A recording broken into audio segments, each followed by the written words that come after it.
Hello and welcome. I am Dr. Anil Joshi. Welcomes you to my series Learn Radiology with Dr. Anil Joshi. Today's topic is on MRI physics, that also components in MRI room.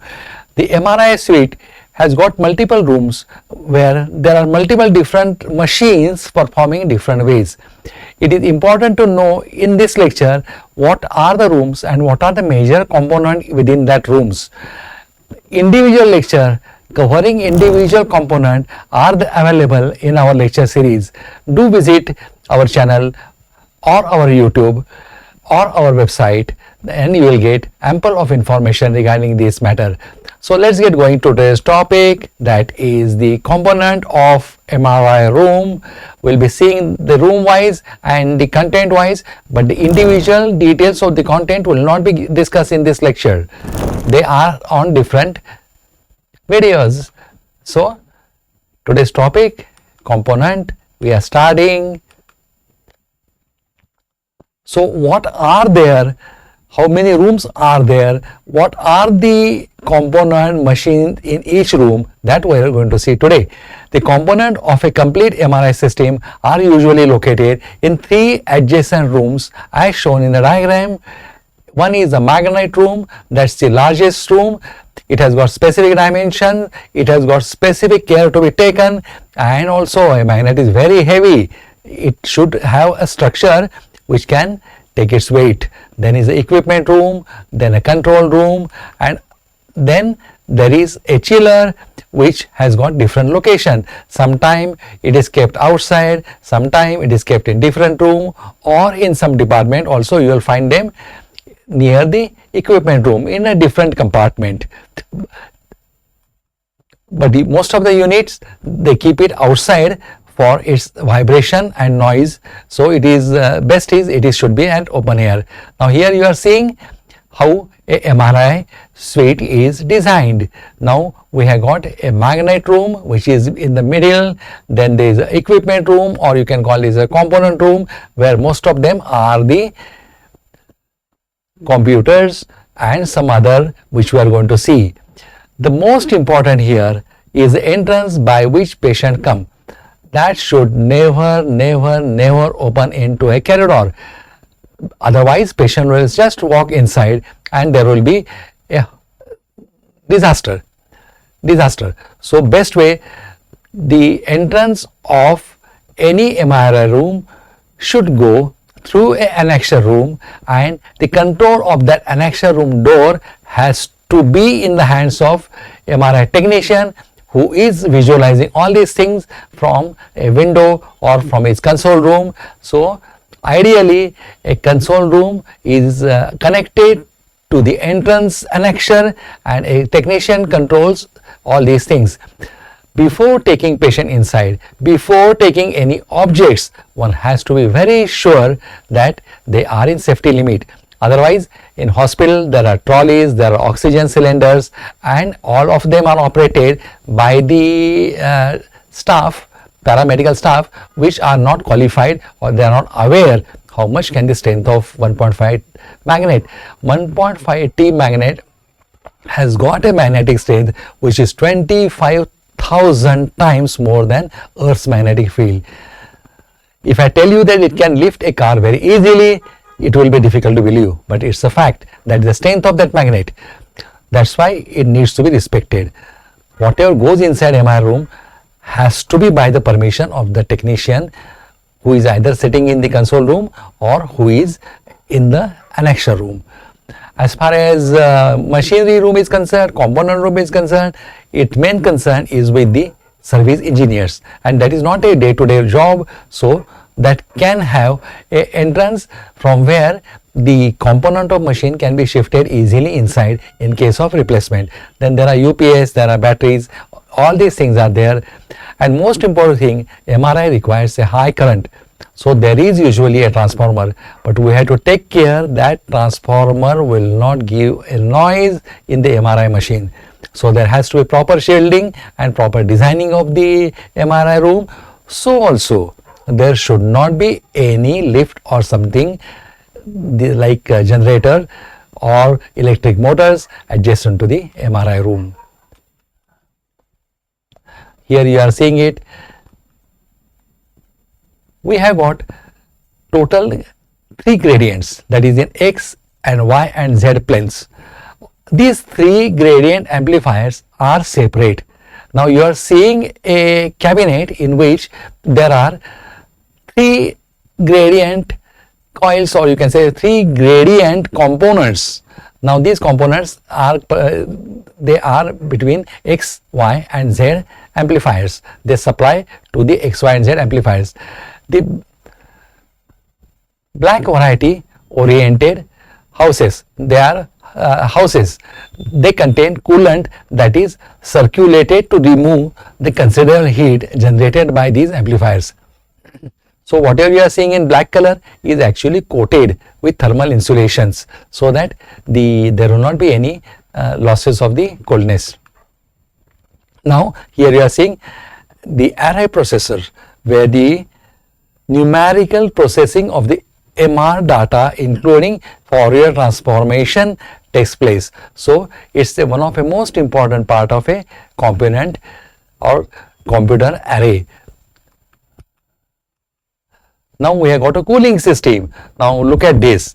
What we have got is the power gradient RF cabinet, that is the first.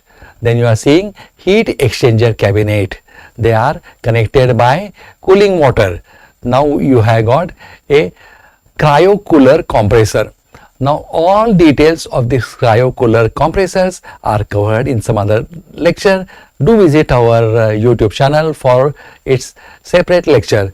Then there is a magnet room and gradient coils which are supplied by this helium. Now there are additional things in the circuit. There are also, you will find that there are certain tubings, pipelines, and there are also some filters which are allowing only a purity. Now there are 2 type of things. One thing is there cooling water also. Cooling water comes from a chiller, which is also a component of this system which we had discussed earlier, which can be either in the equipment room, that is rarely, or most of the time it is outside the, both these thing or in outside the department in open air. It works best if it is in open air. Now magnet room contains MR magnet, its shell, that is enclosure, support footings and patient's table or cradle, what is called. Now cable, vents and wiring usually enters the top of the magnet assembly and passes along the tray in the ceiling. So ceiling should have 2 layers. Now designing of this we have already seen in some other lecture, where we have shown that how many layers are there for this magnet room. There are 3 layers, and what are the potential spaces through which all the thing passes.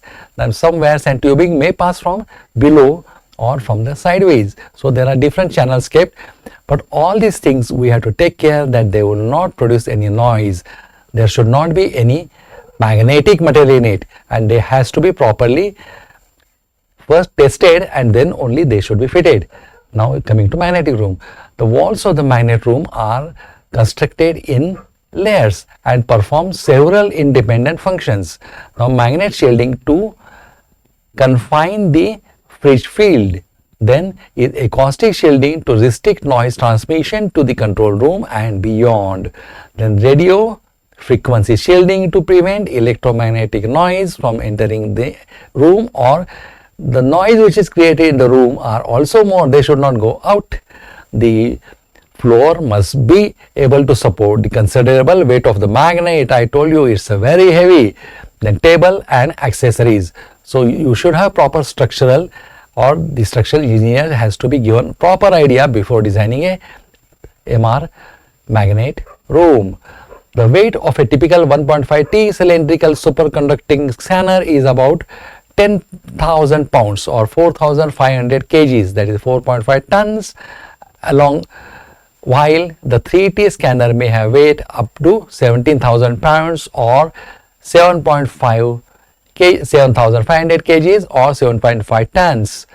The weight of the permanent low field magnet, which are not much used nowadays, may be over 3 times higher than 1.5 T or superconducting scanner up to 35,000 pounds, that is 16 tons or 16,000 kgs. So these are very heavy and structure has to support it. So proper building construction engineer needs to be taken into confidence. Now finishing the magnet room typically contain a closet of storage areas for a large number of M.R. accessories, including phantom, cushions, sponges, then straps, wedges, then cardiac pads, peripheral pulses, getting devices and respiratory supports. A sink is generally needed as a oxygen and suction equipment. Contrast injections are often given within the room, so they are to be this channel before, they have to be decided before, and you have to make arrangement for them, and much before the contrast was given. You have to be sure of the equipment, you have to be sure about the needles and also injectors. As ancillary material for contrast injection, including syringes, IV tubings, tapes and contrast injections. But most of the equipment, most of the disposables are tested before, and they should be not noise producing. That care has always been taken. So that everything that goes inside a MR room needs to be checked before. Then adjustable lighting is advisable using direct current sources with less than 5% ripples with the power converter located outside the magnet room. Now there are a lot of bulbs you can get where they have got a transformer inbuilt. If you use that, it will produce a noise and that will interfere with the image quality. Either LED lighting or a short filament light bulbs are recommended to avoid vibration and early burnout. Fluorescent lighting may not be used due to radio frequency interference it produces. That is what I told you. The light which goes inside, bulbs which go inside needs to be checked before whether they are compatible or not. Now, a window through which patient is viewed should always be in such a way that patient should be seen completely. However, if patient goes in a tunnel, so in that way we have got closed circuit TV monitors which tells you everything about the patient within the tunnel in the console room. What we are seeing here are gradient or RF cabinet, then the power supply, the chiller, as I told you, sometime is here or sometime it is kept outside, and there is also a helium pump, that is 1, 2, 3, 4 as labeled. You will find it picture of same. Now here you are finding a pressure injector, that is one, then patient table, very easy to identify, and main magnet also very easy to identify because it has got a large tunnel. Then for magnet, amplifiers and gradient coils, these include a cryo cooler compressor or helium pump that circulates liquid helium around the magnet, and a heat exchanger or a chiller that pumps in antifreeze water mixture to cool the gradient as well as taking some heat away from the helium system. So it does the second work of cooling the system. The wires and tubings from the electrical and cooling equipment passes through a penetration panel on the common wall between the magnet room and the equipment room. In other words, all these things need to be special design. Now many centers has got inside the magnet room centralized suction and oxygen. However, if it is not available, the oxygen cylinder has to keep outside. Then there is a small window or a small passage given through which you can pass the tubes inside. So the main unit remain outside, only the tubes are passed inside through a narrow circular opening. Now let us come to control room. This is immediately outside the magnet room. It contains a operation console, keyboard, communication desk, then EKG and oxygen monitors and computer equipment that controls the scanner. where you will see it, a box on the floor at a lower right of the desk. It should be there. Now this is the department in which I work. So let's have a look at it, how it looks.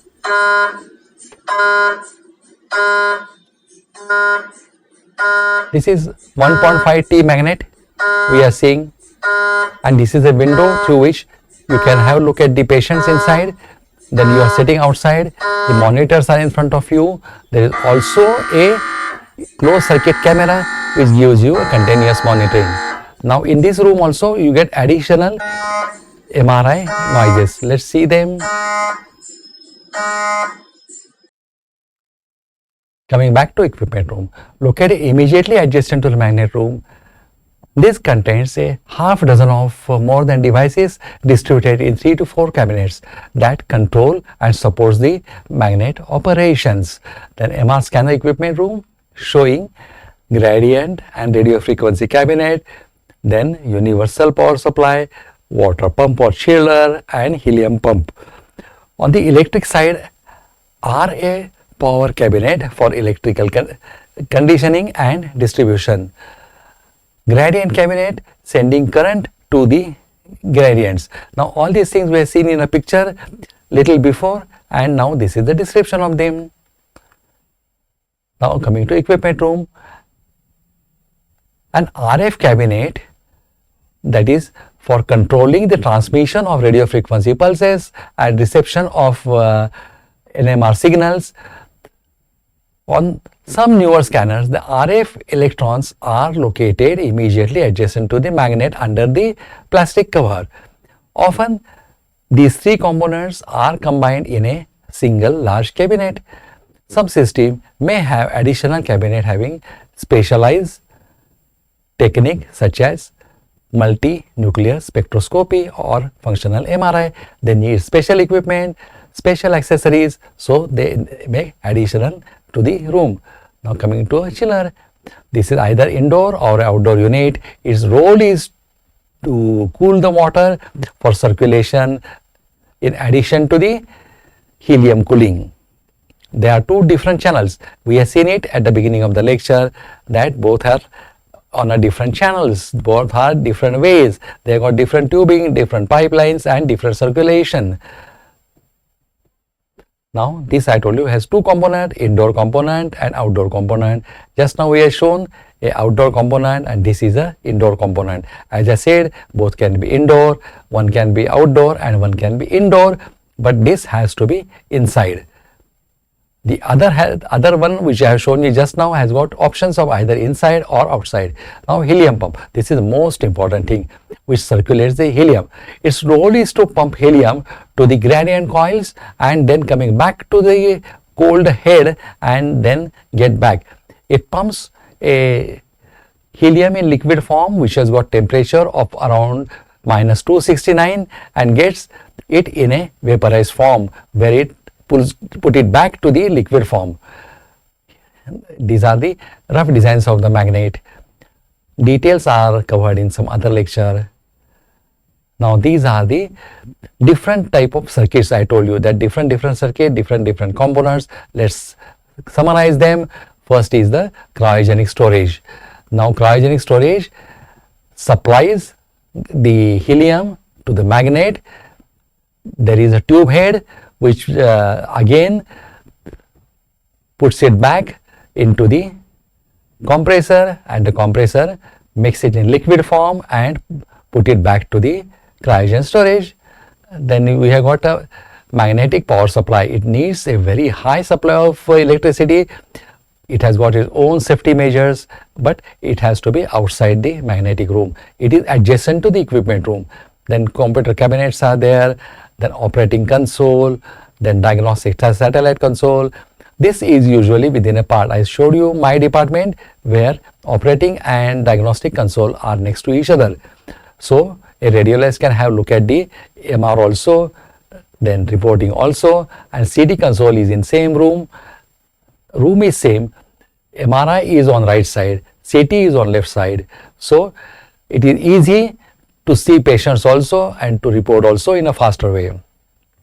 This is showing the designing of the room, where there are RF shield modules, then there are gas pipelines, then there are this quench pipe oil guide has to be there, because in case there is accidental quenching, it has to go out. So each and every unit has got it. However, whichever gas comes out this quench is absolutely safe. There are no harmful effects. So it can be in open air, but there is nothing to worry about, because the gas comes from it is absolutely in safe margin. Then we got satellite LED lighting. Now this silent LED lighting, what it does is, without producing a noise, it gives good illumination of the room. Then RF viewing windows, because window is essential for technician. They should know what is going on inside. In case if patient has got problem, they have to rush to the patient. So all these things are required. Then M.R.I compatible ducting.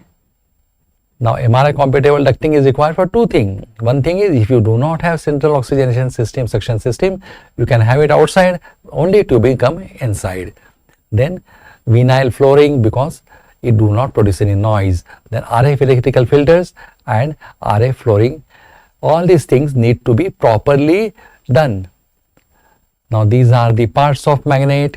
That it has got a tunnel, then it has got a vacuum case, then magnet bore, liquid helium vessel through which the helium is transported, and thermal radiation shield. Then thermal radiation shield, then superconducting coils. So this is the inside component of a magnet. Now these are the designs for the coil. How many coils it has got?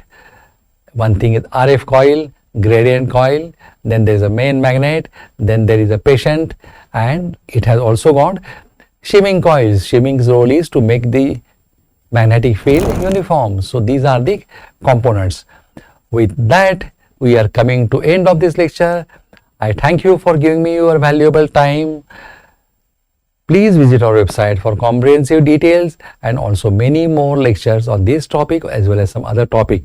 The address of our website and YouTube channel are given. Thank you, goodbye and take care.